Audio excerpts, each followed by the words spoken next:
Most people's first anime would be something along the lines of Cowboy Bebop, Dragon Ball, Naruto, One Piece, Attack on Titan, or One Punch Man, yeah. But mine was a bit different.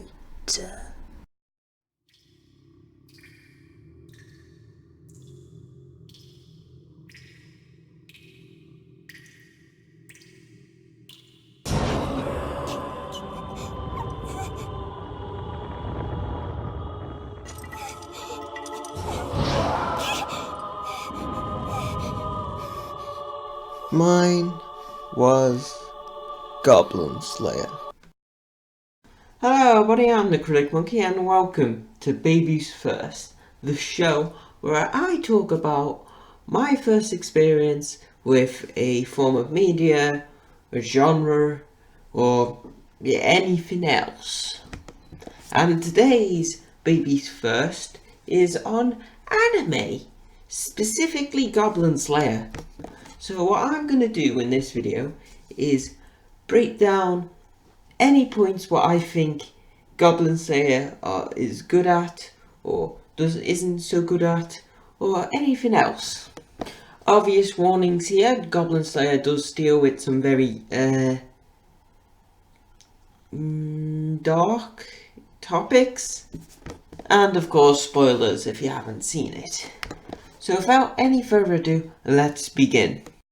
Okay, so considering that this controversial scene has become synonymous with Goblin Slayer, I'm just talking about it and getting it out of the way because Goblin Slayer is much more than just a scene.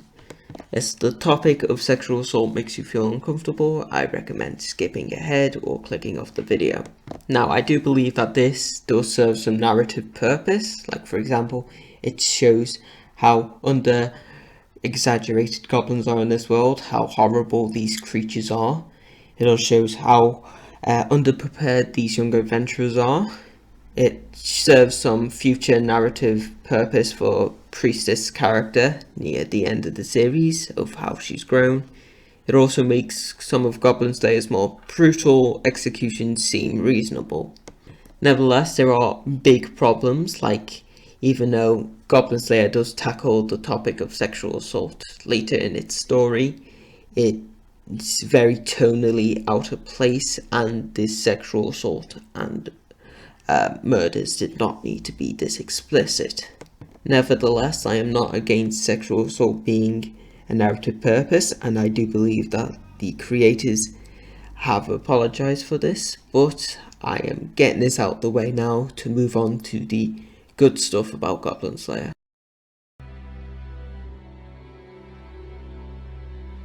This opening right here is art. How's this, Squidward? It's beautiful. Now, Goblin Slayer may not be my favourite anime anymore, but this is still my favourite opening. No matter how much I love the fourth opening for My Hero Academia, this opening encapsulates the show perfectly.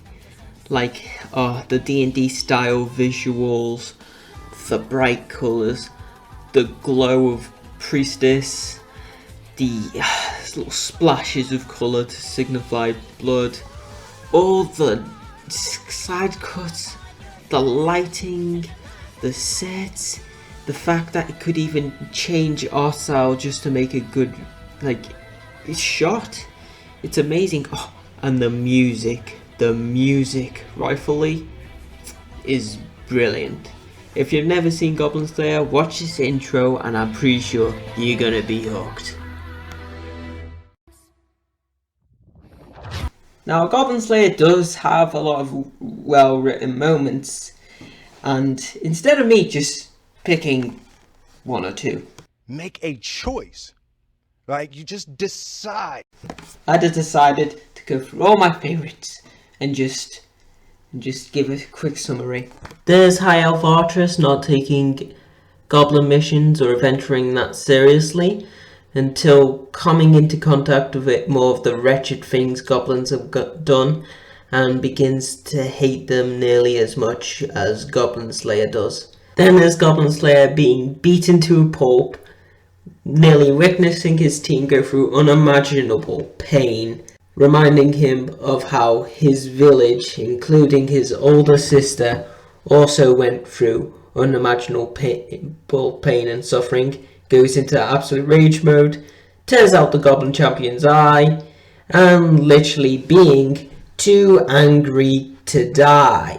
There's also Goblin Slayers and Sword Maidens conversation about their Goblin related PTSDs, but how Goblin Slayer cannot help her because they've experienced different things and act out in different ways, but he will still serve her Goblin slaying needs for her. There's Cowgirl's, Goblin Slayer's childhood friend, speech to how she will not let him lose another home to the goblins, showing how much he and her really mean to each other. Goblin Slayer's final speech to the Goblin King is probably one of the most memorable lines in the series, and also one of the most badass.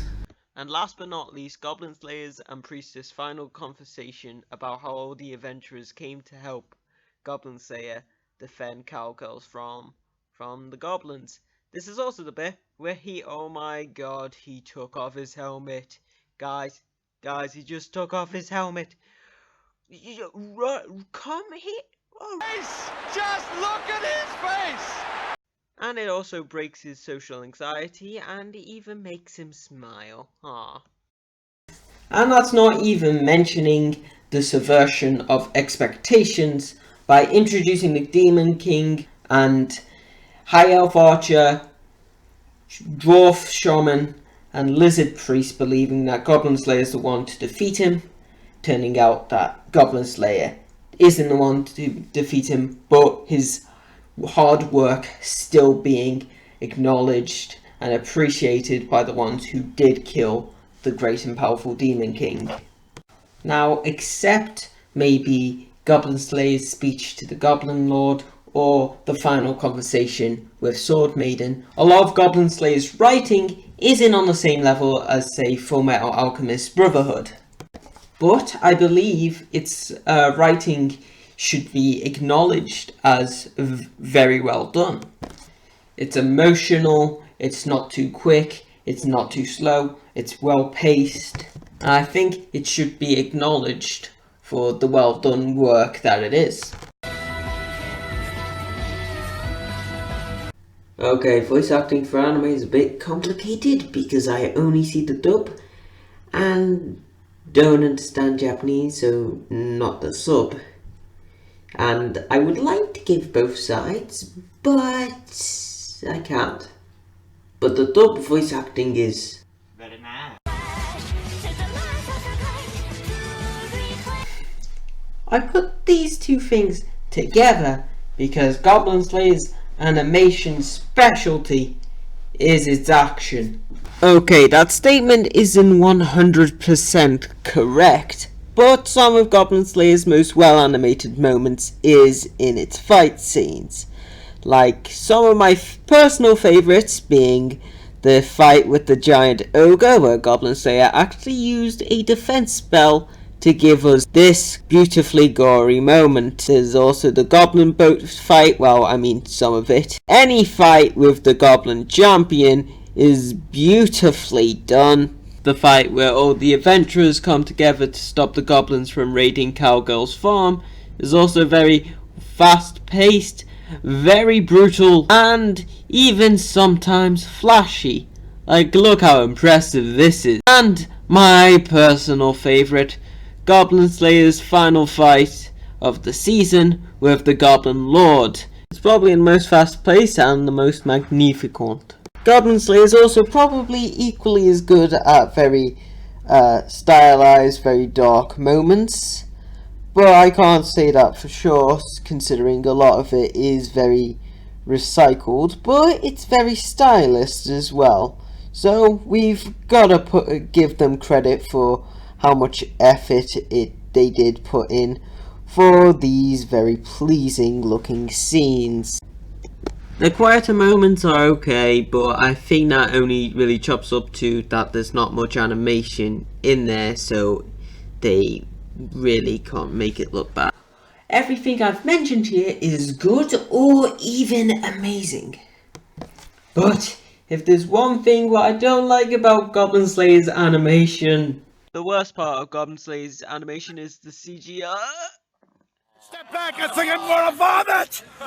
I want to meet the person who came up with this and punch him in the face. Who thought this would blend well in the 2D environments? The only good shot I can think of is this one, and that's because I didn't even know it was CGI the first time.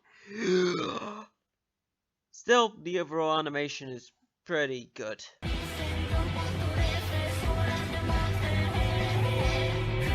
Now, with Goblin Slayer's characters, they start off pretty, typical. But the way they develop throughout the series is what makes them good.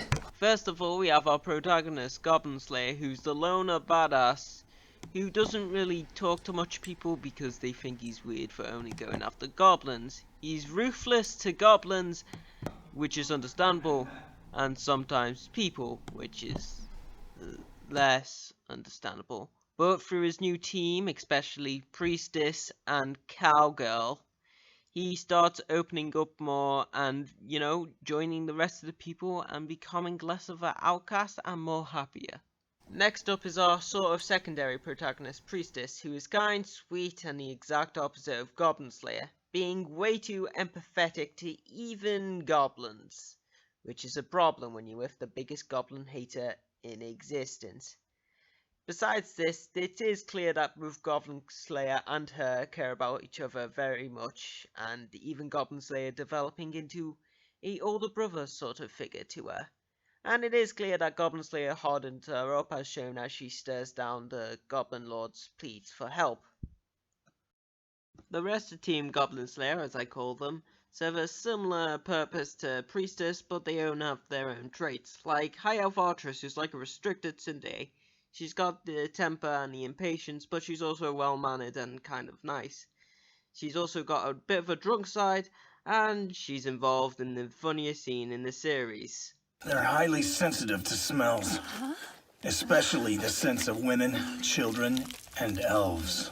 Ugh, no way! You keep that filth away from me! You get used to it. She also became a lot more serious towards goblins, and maybe even made Goblin Slayer a little less brutal by adding some rules to some goblin games and making it a bit more fun for him and her. Well, I mean, mainly her. Next is Dwarf Shaman. He's a bit more wise and a bit more stubborn. He occasionally butts heads with High Elf Artress, mainly because of their race's rivalry, but it is clear that they do have a mutual respect for one another and do care about each other's well-beings. It's also slightly suggested that he understands Goblin Slayer a bit more by pointing out his tactics in armor, which for some reason none of the other characters got. And finally, for Team Goblin Slayer, there's Lizard Priest, who's a bit more polite and level-headed, with a strange fondness for cheese. It does lead into the second funniest scene in the series.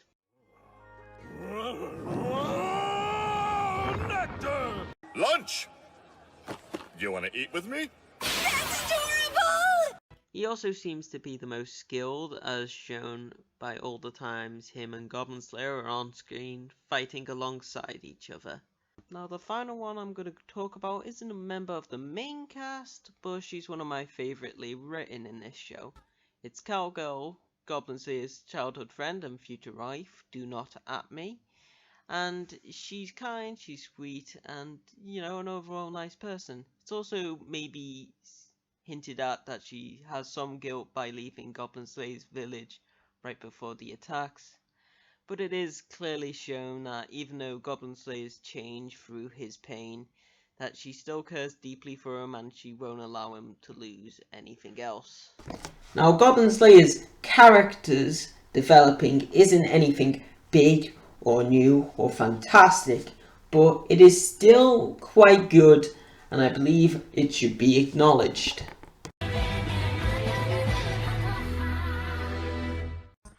Okay, if I haven't made it clear enough, I do recommend that you watch this show. Yes, it's not for everybody, and the subject matter will be uncomfortable for some, but let me tell you this, if this wasn't a good anime, then I wouldn't have watched or caught up with 3 fantastic other anime and 0.1% of an anime. And furthermore from this, if it wasn't good, then I wouldn't want to watch Evangelion, Mob Psycho 100 and One Punch Man. So yes, the show may have a lot of problems, which it could fix in its new movie or season 2 whenever this comes out. And, you know, it's got its good characters, it's got its good writing, it's well animated, it's action-packed, and if you like dark fantasy stories, or even like the Doom games, I recommend this to you. Now, I couldn't decide on an 8 or a 9 out of 10, so I gave it an 8.5 out of 10. And you can start it off however you want. You could start it off at episode 1 or episode 2. Both are act kind of like an opening. Or you could watch its new movie, Goblin Slayer Goblin's Crown, coming out sometime this year. Or you could watch season 2 whenever that comes out. But I do hope you enjoy. If you like the video, please like it. If you dislike it, yeah, okay, sure. If you agree with me or disagree with me, put it in the comments. And please be civil. I don't want any stupid people. And if you like some of the other content I have on this channel, I recommend you subscribe. So anyway, that's it for this video. I hope you enjoyed, and I will see you later. Muslims. Bye.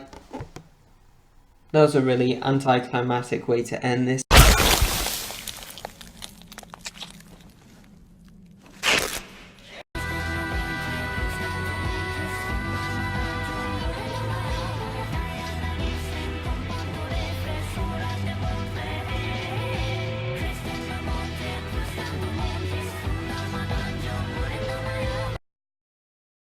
Whoever did this, I'm gonna murder you.